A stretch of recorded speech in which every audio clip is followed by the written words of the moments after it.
Alex Rodriguez is a guy who's easy not to like. In a display of egotism that is so embarrassing I feel uncomfortable looking at it, he kissed himself in a mirror for a Details magazine shoot. We're all pretty sure he had multiple pictures of himself as a centaur in his home. Oh, and he took PEDs too. But none of that hits the main reason Seattle Mariners fans absolutely hate him. Because for the city of Seattle, it's much more personal than that. This episode was presented by T-Mobile, America's largest 5G network. What's that expression? Hell hath no fury like a lover scorned? Oh, I just looked it up. Like a woman scorned. Well, that's needlessly gendered, and now I'm offended. What I'm trying to say is, Seattle used to really love A-Rod, and that's why everything got so beefy when things, and people, went south. When the Mariners drafted Alex Rodriguez, hopes were as high as they could possibly be. 1996 was his first full season in the majors, and there was a lot of hype for a squad that had the Wonder Kid and Ken Griffey Jr. and Randy Johnson. But with injuries and bullpen woes, it didn't work out, and Seattle missed the postseason entirely. Now, there was a silver lining: Alex Rodriguez. The shortstop, 3 years out of high school, collected numerous awards, some more prestigious than others, and was nearly MVP. And to top it all off, he was a humble, down-to-earth, nice guy. He called his mom 5 times a week. He was more milk drinker than beer drinker. His best friend was his dog. While without context, that could be the description of a serial killer, the milk thing especially, but we're looking at things within context in this video. Rodriguez's breakout was just 2 years removed from the greed fest that was the 1994 lockout. So a guy who calls his mom a lot and says, "I still need to improve" upon winning the AP Player of the Year was a breath of fresh spring air. And thus began Seattle's love affair with Alex Rodriguez. In 2000, he took them to the ALCS, so close to the World Series. And he and the city had fun doing that. His walk-up music became the anthem for the team, pumping through the stadium after every triumph. The song asked, with enthusiasm, who released these tenacious, loyal, genuine players upon the league. A-Rod became a superstar during his 7 seasons with the Mariners. And through it all, he maintained that humble, boy-next-door persona that so endeared him to Mariners fans. This is what they were still saying about him after the 2000 season. And I'm not picking an arbitrary date to focus on here. The end of the 2000 season marked the end of Alex Rodriguez's contract with the Mariners. And it's notable that local press was still quite adoring, even with the knowledge that their homegrown superstar might very well be moving out of town for a larger paycheck and a bigger market. Seattle didn't begrudge him that. If you love someone, let him go. Fans engaged in a bit of self-aggrandizing, a bit of nobody can love you like I do, but I suppose that was their coping mechanism. And it wasn't like Seattle was out of the running. A-Rod himself gave them plenty of reason to believe he'd be back. So, if it worked out, hell yeah. If it didn't, the city and Rodriguez would part on good terms. But then A-Rod's centaur legs started to show. In mid-November, as he was testing the free agent market, the Mets suddenly declared they were no longer interested.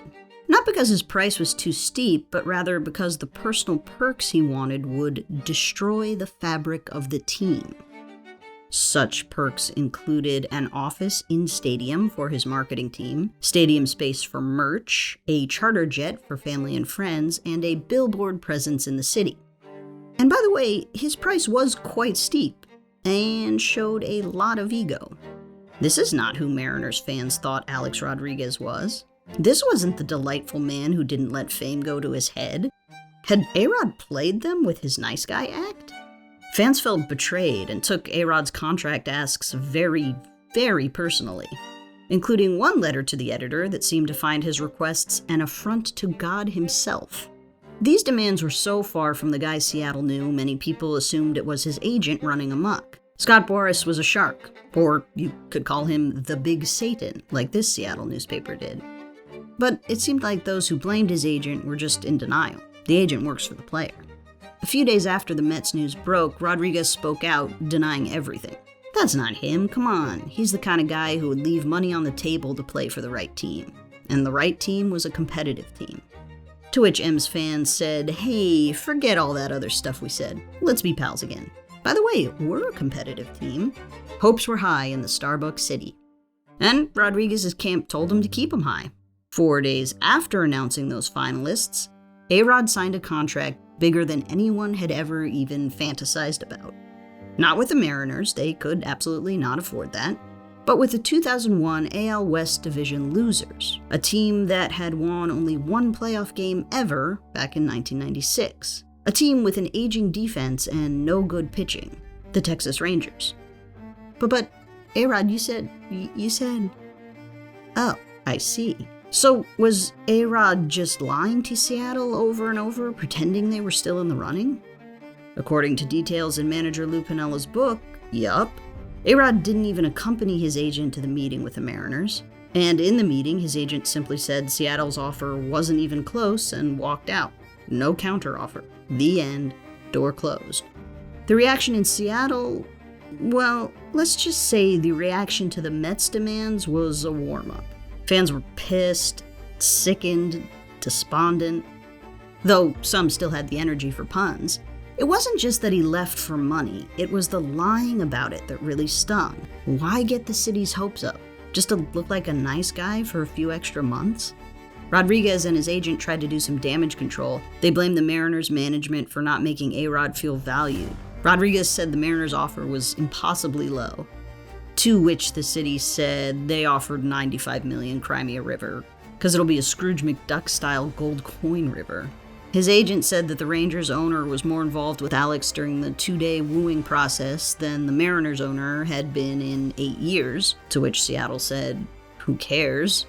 Boris complained that the Mariners' CEO was in Hawaii on vacation instead of at meetings with A-Rod. But seems likely that's because the Mariners figured out they weren't actually in consideration. The blame the team strategy didn't work. Quit trying to play us. So then Rodriguez decided to spit in the face of his scorned fans? Early in the 2001 season, Boeing, the largest employer in Washington state, indicated they might be moving out of town. And A-Rod wrote a letter saying they should move to Texas. What are you doing? Is this revenge for the Betrayal nickname? No, it was just a mistake. A-Rod's innocent, he was just being a good employee. The owner asked him to sign a letter, he signed it, how can you blame him? Maybe being close with the owner has its drawbacks.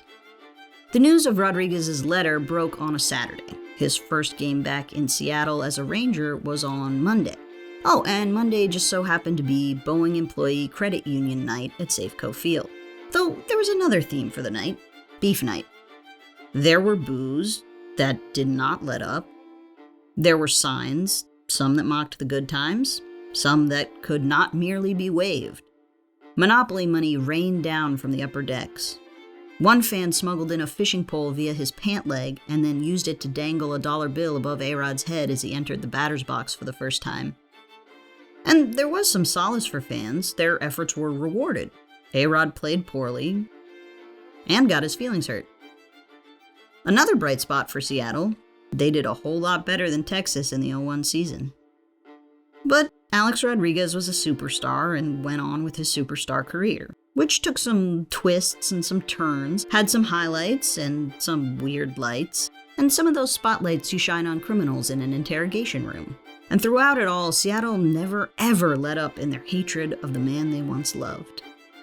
2004, A-Rod's first game as a Yankee in Safeco Field, he was booed and showered with fake money.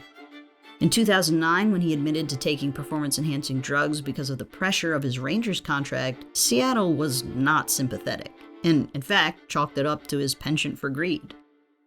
In 2012, over a decade since he left Seattle, A-Rod got hit by a pitch at Safeco Field. While he writhed around in pain with what would later be diagnosed a broken hand, the Seattle fans booed him. Bit extreme. His betrayal made fans indifferent to, no, celebratory of human suffering. But this is beef, not chicken. An older, wiser, retired A-Rod looked back on his career and seemed to regret his decision to leave Seattle, which was more about what he and the team could have accomplished than avoiding the fan vitriol. But maybe his observation hits on why the fans never forgave him. It's hard to see how close they got to the World Series in 2001 and not think, what if they had had A-Rod?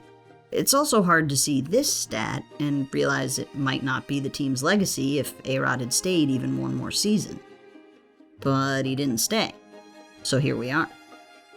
Not that there was nothing A-Rod could do to win back the city. In 2021, he bought the Minnesota Timberwolves, and there were rumors he would move the team to Seattle to replace the long-gone Supersonics. Perhaps to make amends, perhaps to have a little less hatred in his life. And Seattle was kind of like, fine. If you bring basketball back to our city, we'll forgive you. Maybe. This is one of those beefs that has no winner. And while it seems easy to call Alex Rodriguez the villain of this beef, he lied, he was greedy, he went on to do more villainous things, I think we can make an argument that the fans were in the wrong a bit too. They let themselves believe they knew a celebrity like a close personal friend, and us regulars can never really know celebrities. Sorry if you're just learning that here. Perhaps I'm victim blaming, but it seems Seattle loved him so much they felt a connection to him that was overly and unfairly personal, and it made his betrayal hit harder. Perhaps as hard as a baseball hit Alex Rodriguez's hand in 2012. Hell hath no fury like an adoring fan base scorned.